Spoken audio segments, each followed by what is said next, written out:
Hello everyone, जो आज का टॉपिक है हमारा वैदिक कल्चर को हम अलग से देखेंगे। जो लास्ट क्लास में हमने ख़त्म किया था, पार्ट 3 था वो। तो आज का जो पार्ट है हमारा पार्ट 4 हो जाएगा। ठीक है, तो इसको हम ऋग्वेद के अभी हम अर्ली स्टेज पे ही बात कर रहे हैं। जो हमने बात करी थी अर्ली वैदिक पीरियड, उसी को हम समझ रहे हैं अभी। तो उसका ये लास्ट सेशन है। इसके बाद फिर हम देखेंगे लेटर वैदिक पीरियड, जो बहुत ज़रूरी हो जाएगा। फिर बाद में हम इन दोनों को एक तरीके से देखेंगे, आकलन करके कि क्या क्या चीज़ों में परिवर्तन हुआ था, क्योंकि ऐसे क्वेश्चन आ जाते हैं हमारे लिए। तो अब पहले हम अर्ली वैदिक पीरियड के बारे में बात कर रहे थे। देखिए, मैंने आपको लास्ट सेशन में कहाँ कहाँ तक बता दिया था। एक जल्दी से रिकॉल कर लेते जो आपको जल्दी जल्दी याद हो जाए। मैंने बताया था कि राजा से हमने बात करी थी, राजा का क्या क्या सिस्टम रहा करता था। हमने बात करी थी जो किंग हुआ करते थे उनको गोपति कहा जाता था, क्योंकि गायों की सेवा या रखवाली उन्हीं का दायित्व था, मतलब सभी जगह में देखी जाए तो। बाकी उनके जो प्रोटेक्शन में रहा करते थे पुरोहित रहा करते थे, फिर क्षत्रिय रहा करते थे, पुरोहित हो गए, क्षत्रिय हो गए। इसी तरीके से फिर कास्ट सिस्टम आने लग गया। फिर मैंने आपको बताया था कि यहाँ पर दो समितियाँ बनाई गई। एक का नाम इन्होंने सभा रखा, सभा में आपके एक्सपीरियंस लोग हुआ करते थे। एक थी समिति जिसमें सभी लोग हुआ करते थे, जैसा पंचायती राज व्यवस्था आज के टाइम पे वैसा आप समझ लीजिए।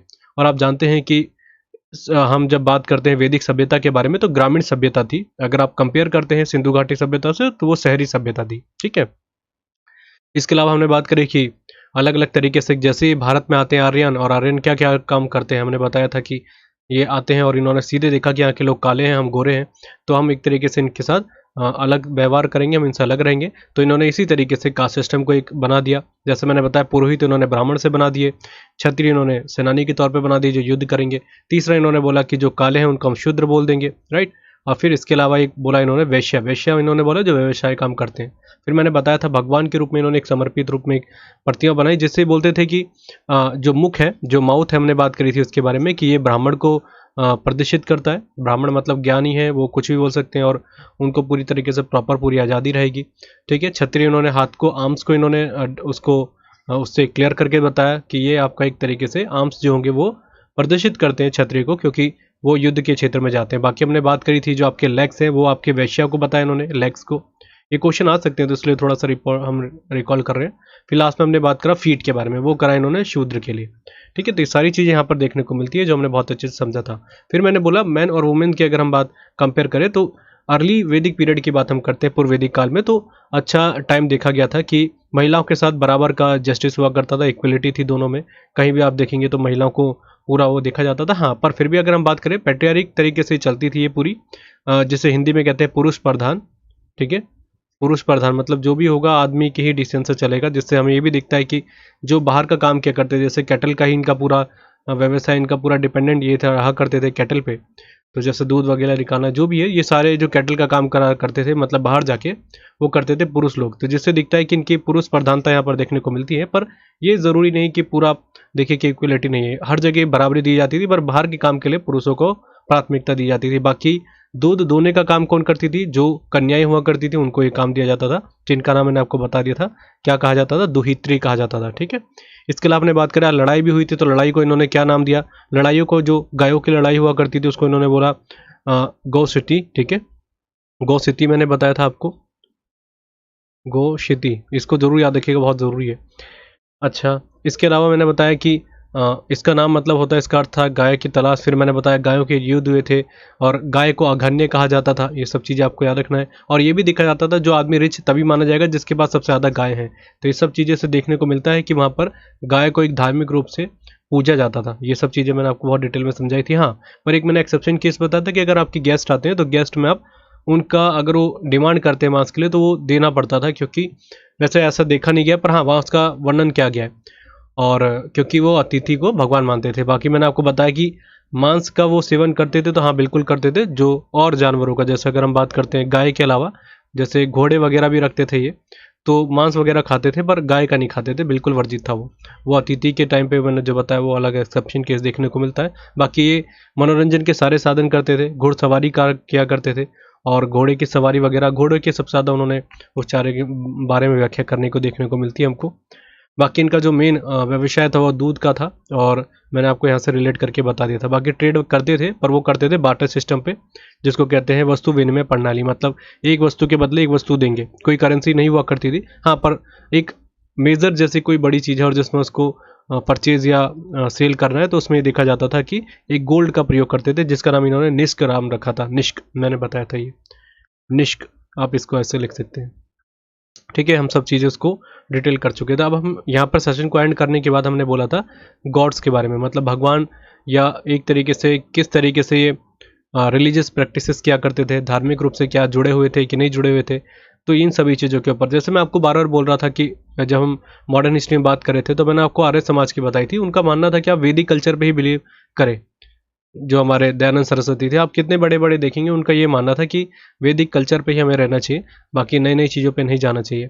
ठीक है, जैसे उन्होंने मूर्ति पूजा का भी विरोध करा था कि मूर्ति पूजा नहीं करनी चाहिए, और मतलब उनका था कि अटूट श्रद्धा आपकी भगवान के प्रति होनी चाहिए पर मूर्ति पूजा नहीं करनी चाहिए। जो सारा आपको देखने को मिलेगा ऋग्वेदिक काल से ही पूरी चीज़ें देखने को मिलती है।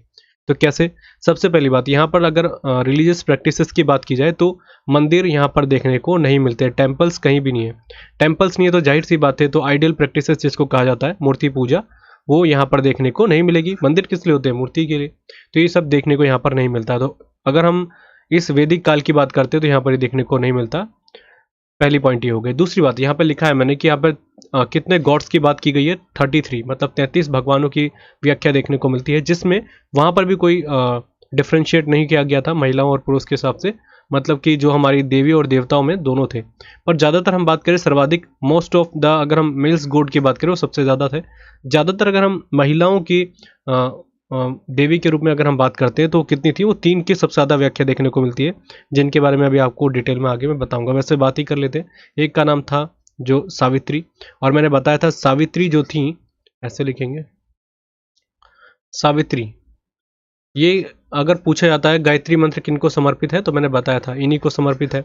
ठीक है, पहली बात ये। बाकी इन्होंने 2 औरों की बात करी थी, एक का नाम बोला था इन्होंने उषा, उषा शायद ऐसे लिखेंगे, एक बार देख लीजिएगा, मेरे हिसाब से यही होगा उषा, उषा देवी। दूसरा इन्होंने अदिति, इनकी भी पूजा करे करते थे, मतलब फीमेल को भी पूरा रिस्पेक्ट दिया करते थे, जिससे क्लियर दिखता है कि महिलाओं का पूरा सम्मान होता था उस टाइम पे। बहुत सारे साक्ष्य मैंने वैसे भी बताए थे आपको।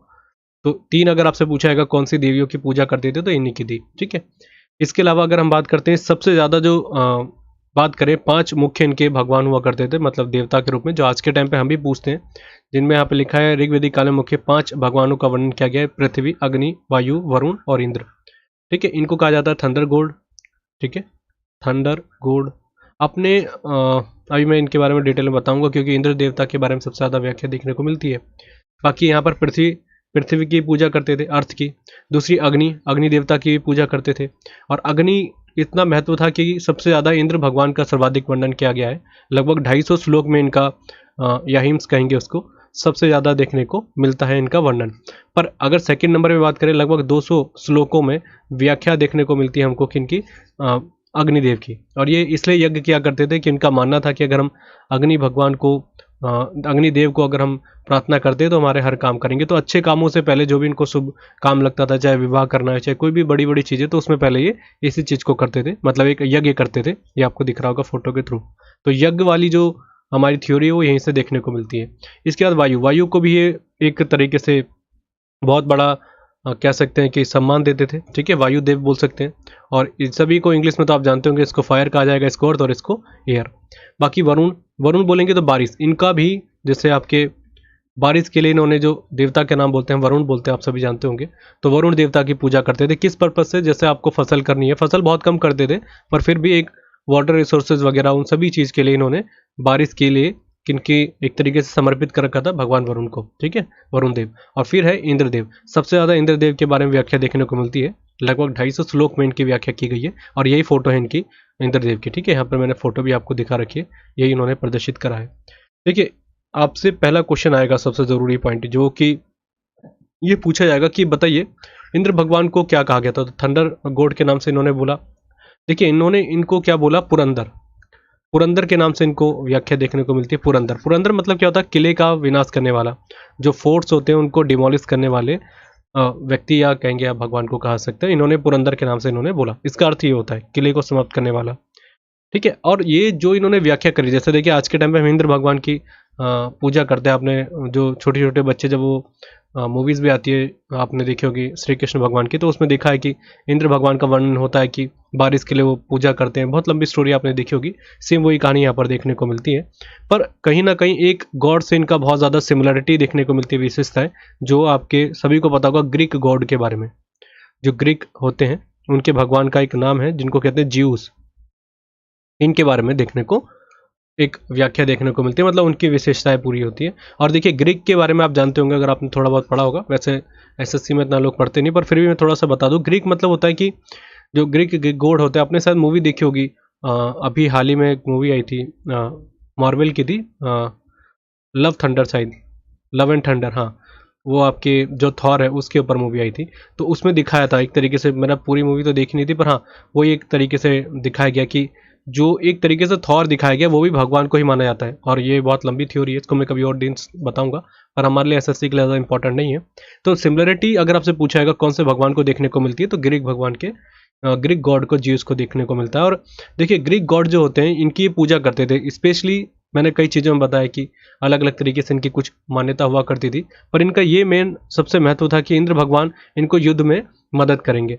और इसलिए कहा जाता है कि युद्ध में मदद करने के लिए कौन से गॉड की पूजा करते थे, तो इंद्र भगवान की करते थे, जिनको पुरंदर इन्होंने कहा। इनका मानना था कि अगर ये इनकी पूजा करते तो युद्ध में इनको फायदा देखने को मिलेगा। जैसे अग्नि देवते के मामले में बोला कि अच्छे कामों के लिए, और वायु के लिए मैंने आपको बताया, हर चीज़ का महत्व था इनका। मतलब देखिए आज के टाइम पे हमारी पृथ्वी, अग्नि, वायु सभी का महत्व है हमारे लिए। अगर इनमें से एक भी चीज़ नहीं होगी तो हमारा अस्तित्व ही नहीं है। उन सभी की पूजा करते थे, जो आज तक आप देखेंगे कि अगर हम अच्छा काम कोई करने जाते हैं, हिंदू धर्म की मैं बात कर रहा हूँ, और धर्म का मैं नहीं कह सकता, तो वहाँ पर अग्नि देव के लिए पूजा करते हैं। अग्नि को बहुत ज़्यादा पवित्र मानते हैं। स्पेशली अगर हम जैन धर्म की बात करें, वहाँ तो हिंदू धर्म से ज़्यादा करते हैं, ठीक है। तो ये आप सभी जानते होंगे, अग्नि को बहुत ज़्यादा पवित्र मानते हैं। तो ये सभी चीज़ों को लेकर, तो मैंने बताया कितने 250 श्लोक में इनकी व्याख्या देखने को मिलती है, 250 हिम्स में। मैं पहले इसको इरेज कर देता हूँ, ठीक है। मतलब कि फिर सेकंड अगर हम बात करेंगे, while Agnidev has been described most times after lord Indra in Rigveda. Second time सबसे ज़्यादा जो व्याख्या देखने को मिलती है वो अग्निदेव की देखने को मिलती है। लगभग 250 श्लोकों में इनकी व्याख्या देखने को मिली है। तो ये चीज़ भी आपसे आ सकता है, क्वेश्चन ये तो नहीं आएगा, पर हाँ ये आ सकता है कि बताइए कितने श्लोक में इंद्रदेव भगवान की जो है उनकी एक तरीके से वर्णन किया गया ऋग्वेद में। तो आप इतना याद रख सकते हैं। सेकंड नंबर पे क्वेश्चन आ सकता है कि बताइए सबसे ज़्यादा किनका वर्णन किया गया है, तो अग्निदेव का। हालांकि इन सभी का भी किया गया है। 33 गॉड मैंने बताया भगवान, उनको पूजा जाता था, पर उनमें से जो सबसे ज़्यादा मेजरली बात की गई है, जैसे आज आप हिंदू धर्म में देख लीजिए, मैं जैसा आप जानते हैं बहुईश्वर की बात जो होती है, हमारे धर्म में बहुईश्वरवाद है। मतलब कि बहुत सारे भगवान की हम पूजा करते हैं, और जगह देखेंगे तो आप एक ही ईश्वर के ऊपर डिपेंड करते हैं, चाहे आप मुस्लिम देख लीजिए चाहे क्रिश्चियन देख लीजिए। तो उसमें आप देखेंगे तो सबसे ज़्यादा लोगों की जो प्राथमिकता होती है, मतलब भगवान तो सभी की अगर आप किसी भी तरीके से देखेंगे, पर कई लोग होते हैं जो स्पेशली सबसे ज़्यादा बिलीव करते हैं, जैसे भगवत गीता पे ज़्यादा बिलीव करते हैं, भगवान श्री कृष्ण या रामायण के बारे में ज़्यादा, भगवान राम के बारे में बात करते हैं। तो वैसे इन्होंने सबसे ज़्यादा व्याख्या इसी की देखने को मिलती है। इसके बाद लिखा है क्या, इंद्र भगवान को पुरंदर के नाम से सम्मानित किया गया। इन्होंने लिखा है lord Indra is honoured with the name of Purandar, ठीक है। And it was believe by the people of Rigveda period that Lord Indra would give them victory in war if they worship him। मतलब कि जो अगर आप पूजा करेंगे वो, तो ये उम्मीद थी उनको कि उनकी मदद करेंगे। Gayatri mantra is explain in Rigveda which is dedicated to Savitri, ठीक है, सावित्री देवी। तो मैंने आपको बताया कि इन्होंने ऐसा नहीं कि फीमेल और मेल में भगवान में कोई ऐसा अंतर करा, हाँ, पर सर्वाधिक तरीके से देखा जाए तो जो हमारे इनके भगवान थे, जो हमने व्याख्या देखने को मिलती है, वो इसमें ऋग्वेद में सबसे ज़्यादा पुरुष भगवान की ही देखने को मिलती है, ठीक है। अच्छा, अगर मैं बात करूं इंद्रदेव के बारे में, देखिए इंद्रदेव को 2-3 चीज़ों से इन्होंने, और डिटेल में थोड़ा मैं बात करता हूं कि मैंने बताया क्या क्या इनकी सिमिलरिटी देखने को मिलती है। इनकी दो, इन्होंने दासों के बारे में व्याख्या करी। दास मतलब कहेंगे सर्वेंट या स्लेव कह सकते हैं, वैसे दास तो नहीं कहेंगे, पर आप कह सकते हैं। मतलब इनकी देखने को मिलती है तो दो हैं, उनकी व्याख्या देखने को मिलती है, एक है मेल, एक है फीमेल। तो पूछा जा सकता है कि मेल को क्या कहा जाता था, उनको कहा जाता था गंधर्व, गंधर्व, ठीक है, हिंदी में ऐसे लिखेंगे गंधर्व। और अगर फीमेल में पूछा जाएगा तो इनको कहा जाता था अप्सरा, अप्सरा, ये व्याख्या की गई है, ठीक है, अप्सरा। तो फीमेल हो गया और ये हो गया, मतलब दो इनकी व्याख्या की गई इंद्र भगवान के दो तरीके, सर्वेंट के रूप में आप कह सकते हैं, राइट। अच्छा, इसके अलावा अगर हम और कुछ चीज़ों की बात करें, देखिए और भगवान जैसे आप सूर्य देव के बारे में बात करें तो उनकी भी इनको उनकी पूजा करते थे, सूर्यदेव की, सूर्य भगवान की। अगर आप बात करेंगे सावित्री, उन्हीं का संबंध सोलर सिस्टम सॉरी भगवान से है, मतलब सूर्यदेव से। आपसे पूछा जाएगा पूषान, इनके में पूषान की बहुत ज़्यादा पूजा की जाती थी। पूषान कुषाण सबसे ज़्यादा इंपॉर्टेंट है, आपसे पूछा जा सकता है कि बताइए क्यों करते थे। क्योंकि कैटल्स जो थे, जैसे जो पशुपालन पे पूरा डिपेंडेंट थे, तो उनकी रखवाली या उनकी एक तरीके से कहते थे कि वो रक्षा करेंगे कि हमारे कैटल्स की। क्योंकि आप जानते हैं उस ज़माने में ग्रामीण सभ्यता थी और हिंसक जानवर जैसा आज के टाइम पे तो बहुत विलुप्त हो गए, उस ज़माने प्रजाति कितनी रही होगी। तो अपने कैटल्स को बचाना, अपने आप को प्रोटेक्ट करना, इन सभी के लिए पूषान को करते थे। और पूषान आप कह सकते हैं कैटल की रखवाली करने के लिए इन्होंने उनकी व्याख्या की है कि वो वर्णन किया गया है। ठीक है, तो ये क्वेश्चन आ सकता है, आज तक एसएससी में देखा नहीं गया, पर आप इसको याद रखेंगे। इसके अलावा अगर हम बात करें, जैसे मैंने बताया मंदिर वगैरह यहाँ पर देखने को नहीं मिलते, पूजा वगैरह देखने को नहीं मिली। स्पेशली अगर हम बात करते हैं 1500 बीसी से लेके 1000 बीसी तक, ठीक है, जो हम बात करते हैं कि पूर्व वैदिक काल के बारे में। तो ओवरऑल मेरे हिसाब से क्लियर हो गया होगा। ये मैंने जो जो चीज़ें बताई हैं, यहाँ पर हमारा हो गया अर्ली वैदिक पीरियड समाप्त, पूर्व वैदिक काल खत्म हो गया। अब इसके बाद हम बात करेंगे लेटर वैदिक पीरियड के बारे में। वहाँ से ज़्यादा क्वेश्चन आते नहीं है, पर आप उसको एक तरीके से को रिलेट करेंगे तो आपको यादें हो जाएंगी। मेरे हिसाब से इतना आसानी से आपने वैदिक पीरियड को कभी पढ़ा नहीं होगा। मैं खुद बता रहा हूँ, जब मैंने पढ़ा था तो मुझे बड़ा दिक्कत आता था वैदिक पीरियड के बारे में, याद ही नहीं होता था, रट्टा मारना पड़ता था हर चीज़ को, कि रट्टा मार लेते 176 बार कायों का वर्णन किया गया। जब आप उसको चीज़ को, कहानी को, स्टोरी को रिलेट करना सीख जाएंगे तो आपको दिक्कत ही नहीं आएगी। आप खुद सोचिए कि आप इसी सिविलाइजेशन में या इसी सभ्यता में हैं, वैदिक कल्चर में उस टाइम पे, और आपके सामने चीज़ें देख रहे हैं आप, बस आपको पढ़ना नहीं है, रट्टा नहीं मारना। रट्टा मारेंगे तो हिस्ट्री कभी याद होगी नहीं। तो ओवरऑल इसको समाप्त कर दिया। इसके बाद हम लेटर वैदिक पीरियड करेंगे, और मैंने पूरी कोशिश रख रखी है कि इसको मैं जल्दी से इसको एंड कर दूं, क्योंकि मेरे पर भी एक बर्डन है कि हिस्ट्री को मैं एंड ही कर दूं जल्दी से, तो इसको जल्दी ख़त्म करेंगे। तो बस आज के लेक्चर के लिए इतना ही। Thank you.